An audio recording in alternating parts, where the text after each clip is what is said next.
So my name is Marco. Where I live is Hamilton, Ontario. What I do for a living is I'm pretty much a relationship manager for an insurance company. Much more intimate experience. That's the bottom line. You get to be incorporated in the daily life of a teacher and a healer and a master. Above all, a master. Like when you put that many hours and you're dedicated to what he calls the path of spirit, which again is a relative term. You're not gonna have that much time with someone like that. Again, it's being in the company of a master, regardless of, and in any situation in life. You always have to embrace those opportunities of being in the company of a master, be it a martial arts master, be it yoga master, be it someone who's put in that many hours into something that is a virtue, that is their gift, that is their service, and you're not going to get that anywhere else, like that intimate relationship that you get. That's a sacred space.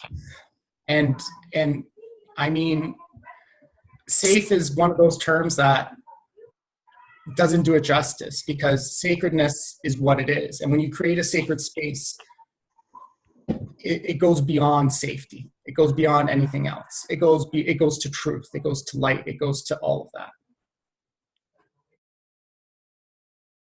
He's an incredible healer, a teacher. He has a huge heart.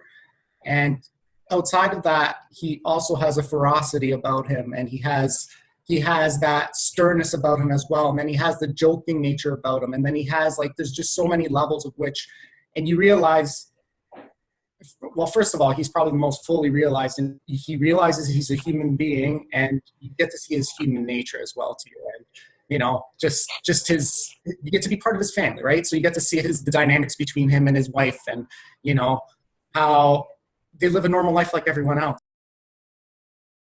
Enlightening. In terms of bringing understanding of your own nature, your own darkness, your own pattern behaviors, and kind of shining a light and building that relationship with yourself, and bringing greater understanding and awareness of yourself in your space, and and just among space. So, like, I know enlightening is like one of those terms that everyone kind of wheels freely and everything, and it kind of, but not in the sense of like, oh, I'm this. No, in terms of, again, bringing light to your own darkness and bringing understanding so you can incorporate it and kind of understanding your pattern. It's just all of it. Wow.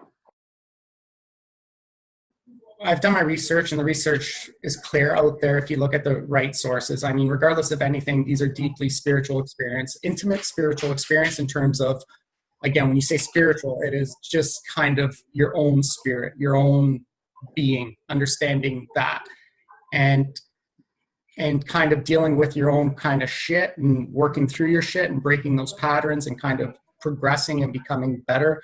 So when you do that sort of research and you understand what's there, the only thing I really get nervous about is just making sure my plane's on time, arriving to the thing on time. That's what I'm more nervous about.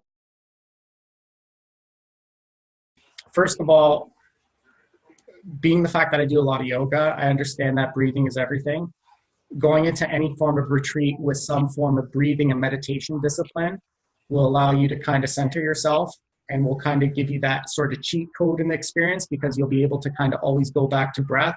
And by going back to breath, you realize you're not going to die, even though really you're not going to die. Like, that doesn't happen. Like, we all know it. It's just, well, in essence, sorry, a part of your ego may die. So in essence, that dies. But I mean, you don't, like, physically leave the space, right?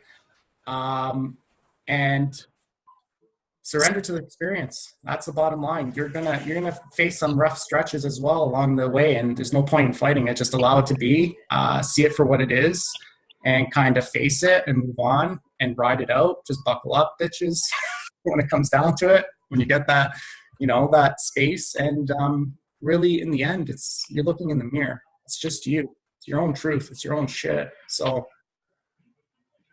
that's it. Know thyself, right? That's what it comes down to. And this is what it allows you to kind of realize, is knowing your own space in this, but then the fact that it is a sacred ceremony is understanding that the fact that you're something part of something bigger as well too. So it's not always about you, it's about the bigger picture as well, and then how we fit into that role.